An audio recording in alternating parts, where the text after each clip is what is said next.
নমস্কাৰ আপোনালোকে চাই আছে হেল্পিং আছাম ইউটিউব চেনেল। আগৰ ভিডিঅ'টোত আলোচনা কৰা হৈছিলে BSc নাৰ্ছিং আৰু ডি ফাৰ্মৰ নটিফিকেশ্যনখনৰ বিষয়ে, এডুকেশ্যনেল নটিফিকেশ্যনখনৰ বিষয়ে, যিখন Srimanta Sankardev university of health ছায়েন্সৰ তৰফৰ পৰা আহিছিলে।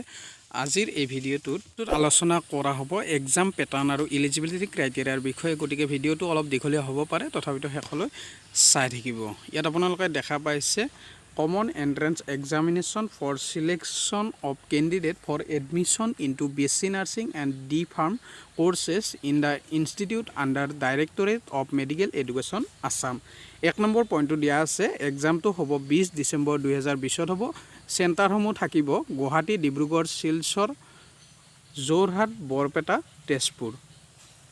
BSc নাৰ্ছিং আৰু D-Pharm কোৰ্চৰ কাৰণে এক্সামটো এইখিনি চেণ্টাৰ থাকিব আৰু এক্সামটো কণ্ডাক্ট কৰিব Srimanta Sankardev university of health ছায়েন্সৰ তৰফৰ পৰা। 2 নম্বৰ পইণ্টটো দিয়া আছে, এক্সামটোত 150 মাৰ্কছ হ'ব প্ৰতিটো কোৰ্চৰ কাৰণে। 3 নম্বৰ পইণ্টটো দিয়া আছে, প্ৰতিটো ছাবজেক্টৰ কাৰণে 50টাকৈ কুৱেশ্যন থাকিব আৰু প্ৰতিটো কুৱেশ্যনত 1 মাৰ্ককৈ থাকিব। ইয়াত কোনো ধৰণৰ নিগেটিভ মাৰ্কিং নাথাকে ৰং এনচাৰৰ কাৰণে, আৰু আন এনচাৰ কুৱেশ্যনসমূহৰ কাৰণে 0 মাৰ্ক থাকিব। 4 নম্বৰ পইণ্টত দিয়া আছে পেপাৰ 1 ফিজিক্স আৰু কেমেষ্ট্ৰি হ'ব। টাইমটো দিয়া আছে 10 AM to 12 noon। পেপাৰ 2ৰ কাৰণে দিয়া আছে বায়'লজি আৰু টাইমটো দিয়া আছে 1 PM to 2 PM। পেপাৰ 3ত দিয়া আছে মেথমেটিক্স, টাইমটো দিয়া আছে 3 PM to 4 PM।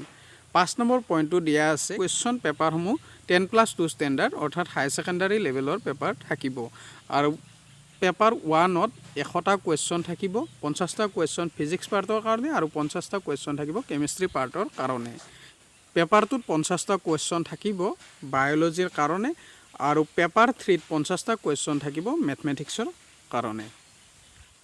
6 নম্বৰ পইণ্টটোত দিয়া আছে BSc নাৰ্ছিঙৰ কাৰণে কেণ্ডিডেটজনে পেপাৰ 1 আৰু পেপাৰ 2 এপিয়াৰ হ'ব লাগিব।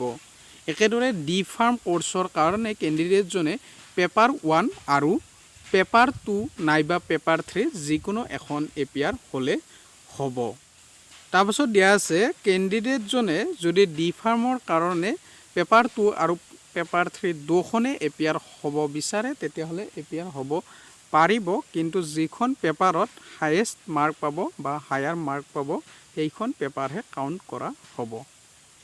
7 নম্বৰ পইণ্টটোত দিয়া আছে যিসকলে BSc নাৰ্ছিং আৰু D-Pharm এক্সামিনেশ্যন দুটা দিব বিচাৰে তেওঁলোকে দুটাই এপ্লাই কৰিব পাৰিব আৰু ছিংগল এক্সামিনেশ্যন ফি লোৱা হ'ব, অৰ্থাৎ 1200 টকাতে দুটা এক্সাম বা দুটা কোৰ্চৰ কাৰণে এপ্লাই কৰিব পাৰিব। তাৰপিছত দিয়া আছে eligibility criteria for admission into first year BSc nursing course in the BSc nursing college Dibrugarh, BSc nursing college Silchar, regional college of nursing Guwahati.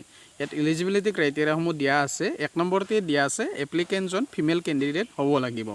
2 নম্বৰতে দিয়া আছে কেণ্ডিডেটজনে হায়াৰ ছেকেণ্ডাৰী 10+2 ছায়েন্স নাইবা equivalent examination recognise board or council or ইউনিভাৰ্চিটিৰ পৰা পাছ কৰা হ'ব লাগিব, লগতে ইংলিছ থাকিব লাগিব। আৰু ইয়াত দিয়া আছে জেনেৰেল কেটেগৰী কেণ্ডিডেটসকলে ফিজিক্স, কেমেষ্ট্ৰি আৰু বায়'লজিত 50% মাৰ্ক এগ্ৰিগেট কৰা হ'ব লাগিব।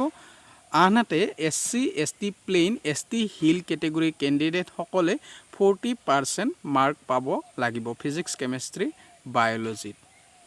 আৰু লগতে এটা পইণ্ট দিয়া আছে কেণ্ডিডেটজনে গ্ৰেছ পাব নালাগিব, যদি গ্ৰেছ পায় তেতিয়াহ'লে ইলিজিবল নহ'ব। 3 নম্বৰ পইণ্টটো দিয়া আছে কেণ্ডিডেটজন ইণ্ডিয়ান চিটিজেন হ'ব লাগিব। 4 নম্বৰ পইণ্টটো দিয়া আছে কেণ্ডিডেটজন অসমৰ পাৰ্মানেণ্ট ৰেচিডেণ্ট হ'ব লাগিব। 5 নম্বৰ পইণ্টটো দিয়া আছে কেণ্ডিডেটজনৰ বয়স 17 পৰা 24 বছৰৰ ভিতৰত হ'ব লাগিব 31/12/2020। আনহাতে SC, ST কেণ্ডিডেটৰ কাৰণে 3 বছৰ আপাৰ এজ লিমিট ৰিলেক্সেশ্যন আছে। 6 নম্বৰ পইণ্টটো দিয়া আছে SC, ST প্লেইন, ST হিল, OBC, MOBC, TGL, XTGL, PWD দিব্যাংগ কেটেগৰী এইসকলৰ বাবে গভৰ্ণমেণ্টৰ ৰুল অনুসৰি ছিটসমূহ ৰিজাৰ্ভেশ্যন থাকিব। তাৰপিছত দিয়া আছে eligibility criteria for admission into diploma in pharmacy course in the institute of pharmacy attach to 3 medical college of Assam. 1 নম্বৰ পইণ্টটো দিয়া আছে কেণ্ডিডেটজনে হায়াৰ ছেকেণ্ডাৰী এক্সামিনেশ্যন 10+2 নাইবা ইকুইভেলেণ্ট এক্সামিনেশ্যন ফিজিক্স কেমিষ্ট্ৰি আৰু বায়'লজি নাইবা বায়'লজিৰ সলনি মেথমেটিক্স থাকিলেও হ'ব, ৰিকগনাইজ বৰ্ড বা কাউন্সিল অৰ ইউনিভাৰ্চিটিৰ পৰা পাছ কৰা হ'ব লাগিব। লগতে দিয়া আছে গ্ৰেছ থাকিব নালাগিব। গ্ৰেছ থাকিলে ইলিজিবল নহ'ব, গ্ৰেছ মাৰ্ক থাকিলে ইলিজিবল নহ'ব। 2 নম্বৰ পইণ্টটো দিয়া আছে কেণ্ডিডেটজনৰ বয়স 17 পৰা 24 বছৰৰ ভিতৰত হ'ব লাগিব, not below 17 years and above 24 years on 31/12/2020। গতিকে 17 বছৰৰ পৰা 24 বছৰৰ ভিতৰত হ'ব লাগিব। আনহাতে দিয়া আছে SC ST OBC MOBC কেটেগৰীসকলৰ বাবে 3 বছৰৰ আপাৰ এজ লিমিট ৰিলেক্সেশ্যন থাকিব। 3 নম্বৰ পইণ্টটো দিয়া আছে কেণ্ডিডেটজন অসমৰ পাৰ্মানেণ্ট ৰেচিডেণ্ট হ'ব লাগিব। 4 নম্বৰ পইণ্টটো দিয়া আছে SC ST প্লেইন ST হিল OBC MOBC TGL XTGL চৰ এৰিয়া PWD দিব্যাংগ কেটেগৰীসকলৰ কাৰণে গভৰ্ণমেণ্ট অফ আছামৰ ৰুল অনুসৰি ছিটসমূহ ৰিজাৰ্ভেশ্যন থাকিব। ইম্পৰ্টেণ্ট নোটছ এটা দিয়া আছে BSc নাৰ্ছিং আৰু ডিপ্ল'মা ইন ফাৰ্মাচী কোৰ্চৰ কাৰণে ছেপাৰেটলি মেৰিট লিষ্ট প্ৰস্তুত কৰা হ'ব। তাৰপিছত দিয়া আছে BSc নাৰ্ছিঙৰ কাৰণে দিয়া আছে মেৰিট লিষ্টসমূহ টোটেল মাৰ্কছ কিমান অবটেইন কৰিছে ফিজিক্স কেমিষ্ট্ৰি বায়'লজি সেই অনুসৰি মেৰিট লিষ্ট প্ৰস্তুত কৰা হ'ব।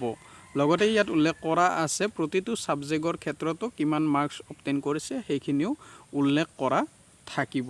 যদি কোনোবা দুজন কেণ্ডিডেটৰ একে মাৰ্কছ হয় তেতিয়াহ'লে তেওঁক প্ৰিফাৰেঞ্চ দিয়া হ'ব। কেইটামান নিয়ম দিয়া আছে। প্ৰথমতে দিয়া আছে যিজন কেণ্ডিডেটে বায়'লজিত বেছি মাৰ্ক পাব তেওঁক প্ৰিফাৰেঞ্চ দিয়া হ'ব কমন এণ্ট্ৰেঞ্চ এক্সামিনেশ্যনত।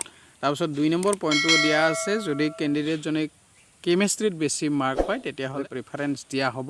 3 নম্বৰ পইণ্টটোত দিয়া আছে ওপৰৰ পইণ্টকেইটাৰ পিছতো যদি টাই হৈ যায় মাৰ্কছখিনিৰ ক্ষেত্ৰত তেতিয়াহ'লে বায়'লজি প্ৰথমতে চাব, তাৰপাছত কেমিষ্ট্ৰি চাব, তাৰপাছত ফিজিক্স চোৱাৰ পিছত কেণ্ডিডেটজনক প্ৰিফাৰেঞ্চ দিয়া হ'ব যিজনে হায়েষ্ট মাৰ্ক পায়।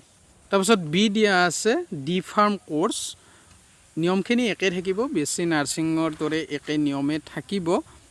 আৰু ইয়াত উল্লেখ কৰা আছে কোনোবা এজন কেণ্ডিডেটে যদি বায়'লজি আৰু মেথমেটিক্স দুটা পেপাৰে দিয়ে, দুটা ছাবজেক্টৰে পেপাৰ দিয়ে তেতিয়াহ'লে যিটো ছাবজেক্টত বেছি নম্বৰ পাব সেইটো ছাবজেক্টহে কাউণ্ট কৰা হ'ব। PCB অৰ PCM ফিজিক্স কেমিষ্ট্ৰি বায়'লজি বা ফিজিক্স কেমিষ্ট্ৰি মেথমেটিক্স। তাৰপিছত ইম্পৰ্টেণ্ট পইণ্টছ কেইটামান দিয়া আছে। ইয়াত ইম্পৰ্টেণ্ট পইণ্ট কেইটামান দিয়া আছে। ইয়াত কেণ্ডিডেটসকলক সকলোখিনি ইনফৰমেশ্যন কাৰেক্টলি ছাবমিট কৰিব দিছে। যদি কিবা ফল্ছ বা ইনএলিজিবিলিটি ক্ৰাইটেৰিয়া ডিটেক্ট হয় তেতিয়াহ'লে কেঞ্চেল হৈ যাব, ডিছকুৱালিফাই হৈ যাব।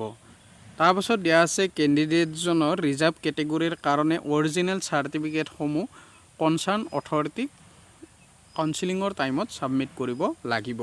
একেদৰে PWD দিব্যাংগ কেটেগৰীৰ কাৰণেও দিয়া আছে তেওঁলোকে আইডেণ্টিটি চাৰ্টিফিকেট ছাবমিট কৰিব লাগিব।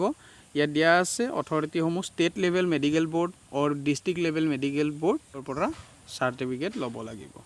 তাৰপিছত দিয়া আছে যিহেতু অনলাইন ছাবমিট কৰিব লাগিব ফৰ্মখন, গতিকে কোনো ধৰণৰ ডকুমেণ্ট ছাবমিট কৰিব নালাগে। সকলোবিলাক নেচেচাৰী ভেৰিফিকেশ্যন বা স্ক্ৰুটিনি ৰিলেটেড ডকুমেণ্টছসমূহৰ ইলিজিবিলিটি বা ৰিজাৰ্ভেশ্যনৰ কাৰণে সকলোখিনি কাউন্সিলিঙৰ টাইমতে কৰা হ'ব। গতিকে অনলাইনৰ সময়ত কোনো ধৰণৰ ডকুমেণ্টছ দিব নালাগে। কাউন্সিলিঙৰ টাইমৰ কাৰণে ৰেডি কৰি ৰাখিলে হ'ল সকলোখিনি ডকুমেণ্টছ। আজি ভিডিঅ'টোত এইখিনিয়ে আছিলে, সকলোখিনি আলোচনা কৰা হ'ল ইলিজিবিলিটি ক্ৰাইটেৰিয়া এক্সাম পেটাৰ্ণৰ বিষয়ে। গতিকে এইখিনি আছিলে, ধন্যবাদ।